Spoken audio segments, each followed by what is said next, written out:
हाय अंजलि, सबसे पहले तो बताइए कि चक्रव्यूह कैसे आई, कैसे फंसी आप इस रिव्यू में? बहुत एक्चुअली एक परी कथा की तरह है कि कैसे ये फिल्म मुझे मिली। मैं जब बम्बई में आई थी 2011 में जनवरी में, हालांकि मैं डायरेक्शन स्टूडेंट हूँ national school of drama Delhi से, तो नाटक के दौरान और उसके पहले मैंने एक फिल्म की थी दिल्ली ने डे, तो नाटक और उसी फिल्म के चक्कर में मैं बम्बई में फंसी और उस दौरान कुछ कास्टिंग डायरेक्टर से मुलाकात हुई थी और उन्होंने कहा कि आपकी तस्वीरें भेजी। मैंने मेरे पास मतलब कैंडिड पिक्चर्स थी सारी, तो वो मैंने जो हमारी कास्टिंग डायरेक्टर है श्रुति महाजन, उनको भेजी थी। तो वो बात है 2011 जून की और श्रुति जी ने मुझे कॉल किया 2012 जनवरी में। तो ये 6-7 महीने में शायद उनको मेरी तस्वीर अच्छी लगी, याद रही चेहरा, और वैसे मुझे फोन आया कि आप आइए मिलने प्रकाश झांसी उनसे।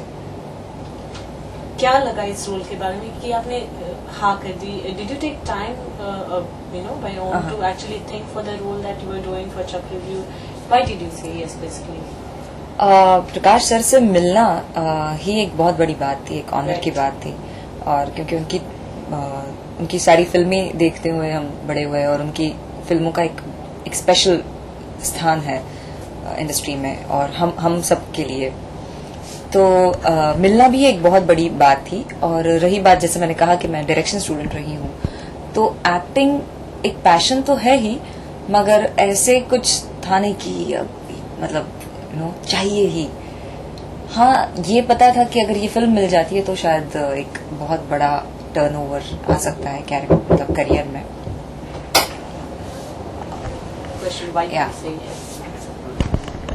तो प्रकाश सर से मिलना ही एक बहुत बड़ी बात है, एक ऑनर की बात है। और जैसे कि उनकी फिल्में हैं, उनका एक इंडस्ट्री में एक अलग स्थान है, हम सबके लिए एक स्पेशल जगह है, तो मिलने के लिए बहुत एक्साइटेड थी।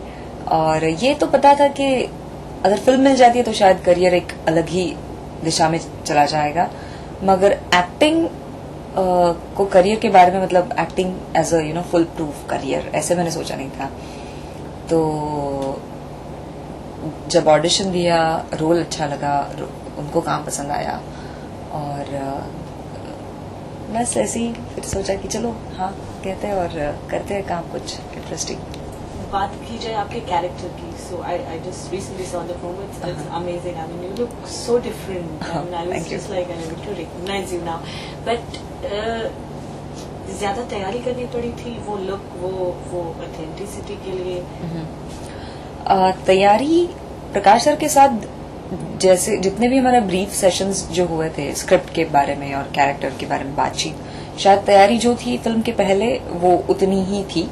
उसके बाद प्रकाश सर आपको सेट पे मतलब ही जस्ट लेट यू फ्लाई, तो he is there all the time, he is there, but he is not too much into directing कि ऐसे ऐसे करो वैसे ऐसे करो। It's you who has to take the character, who has to fill the colours, the flesh, bone, whatever.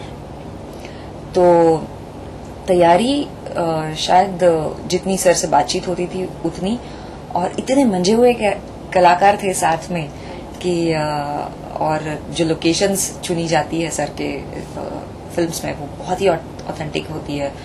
हमारे साथ जो नक्सल कलाकार थे वो सब, तो उन सबको देख कर ही मतलब the moment you use to come out of your vanity and step on the forest में, आप जैसे ही चले जाते हो यू आर इन टू द फील, you are into the ambience, so that helped me a lot, so yeah.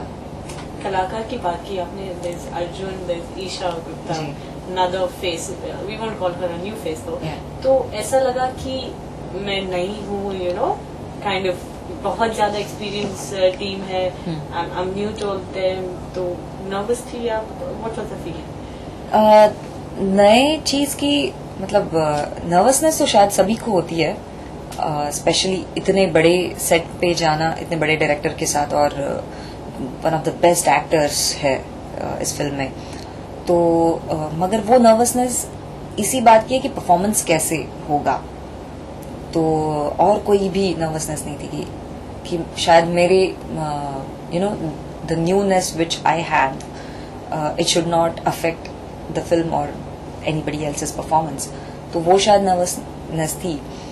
मगर द बेस्ट पार्ट इज जैसे ही हमने काम करना शुरू किया अभय के साथ, मनोज सर के साथ, ओम सर के साथ, अर्जुन और ईशा के साथ हमारा कम है, हमारे सीन्स कम है, मगर ओवरऑल ही इतना अच्छा एनवायरनमेंट था, इतना अच्छा एम्बियंस था और सबने बहुत ख्याल रखा, बहुत प्यार किया, तो नर्वसनेस तो सब छू हो गई।